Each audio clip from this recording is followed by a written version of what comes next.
Iran की तरफ से जो बैलिस्टिक मिसाइल दागा गया डिमोना में, उसमें 71 लोग घायल हुए हैं और उनमें से 10 की हालत गंभीर बताई जा रही है। एक जोरदार अटैक था ये, और जब मिसाइल आया ईरान की तरफ से, इंटरसेप्शंस की कोशिश की गई एयर डिफेंस सिस्टम की तरफ से, लेकिन ये टोटल इवेड हो गया। और अब यहाँ की एजेंसीज जो हैं ये इन्वेस्टिगेट करने की कोशिश कर रहे हैं कि आखिर ये एयर डिफेंस सिस्टम फेल कैसे हुआ। हालांकि इंटरसेप्शन की कोशिश की गई, यानी इंटरसेप्टर्स निकल गए एयर डिफेंस सिस्टम से, लेकिन ये मिसाइल ने पूरा चकमा दिया एयर डिफेंस सिस्टम को और सीधे डायरेक्ट हिट बस्ती में लगी। और अभी तक 71 लोग जो हैं वो घायल हुए हैं, हॉस्पिटल पहुंचे हैं, और उनमें से 10 की हालत गंभीर बताई जा रही है। ये एरिया स्ट्रेटेजिकली बहुत इंपॉर्टेंट है क्योंकि इसी एरिया में न्यूक्लियर साइट्स हैं इसराइल की। ये डिमोनिया के साथ का एरिया जो है ये एक डेजर्ट वाला एरिया है और वहां पर ही न्यूक्लियर रिएक्टर हैं। तो उसका मतलब है कि जिस तरीके से नतांज में हमला किया था इसराइल ने या यूएस फोर्सेस ने,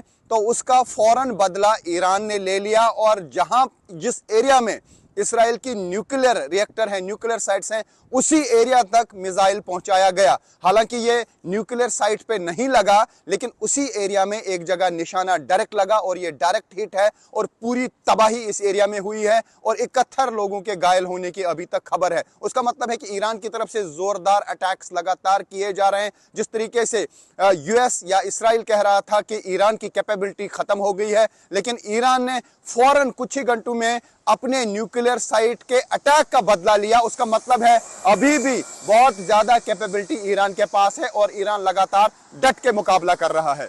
ईरान की तरफ से जो बैलिस्टिक मिसाइल दागा गया डिमोना में, उसमें 71 लोग घायल हुए हैं और उनमें से 10 की हालत गंभीर बताई जा रही है। एक जोरदार अटैक था ये, और जब मिसाइल आया ईरान की तरफ से, इंटरसेप्शंस की कोशिश की गई एयर डिफेंस सिस्टम की तरफ से, लेकिन ये टोटल इवेड हो गया। और अब यहाँ की एजेंसीज जो हैं ये इन्वेस्टिगेट करने की कोशिश कर रहे हैं कि आखिर ये एयर डिफेंस सिस्टम फेल कैसे हुआ। हालांकि इंटरसेप्शन की कोशिश की गई, यानी इंटरसेप्टर्स निकल गए एयर डिफेंस सिस्टम से, लेकिन ये मिसाइल ने पूरा चकमा दिया एयर डिफेंस सिस्टम को और सीधे डायरेक्ट हिट बस्ती में लगी। और अभी तक 71 लोग जो हैं वो घायल हुए हैं, हॉस्पिटल पहुंचे हैं, और उनमें से 10 की हालत गंभीर बताई जा रही है। ये एरिया स्ट्रेटेजिकली बहुत इंपॉर्टेंट है क्योंकि इसी एरिया में न्यूक्लियर साइट्स हैं इसराइल की। ये डिमोनिया के साथ का एरिया जो है ये एक डेजर्ट वाला एरिया है और वहां पर ही न्यूक्लियर रिएक्टर हैं। तो उसका मतलब है कि जिस तरीके से नतांज में हमला किया था इसराइल ने या यूएस फोर्सेस ने,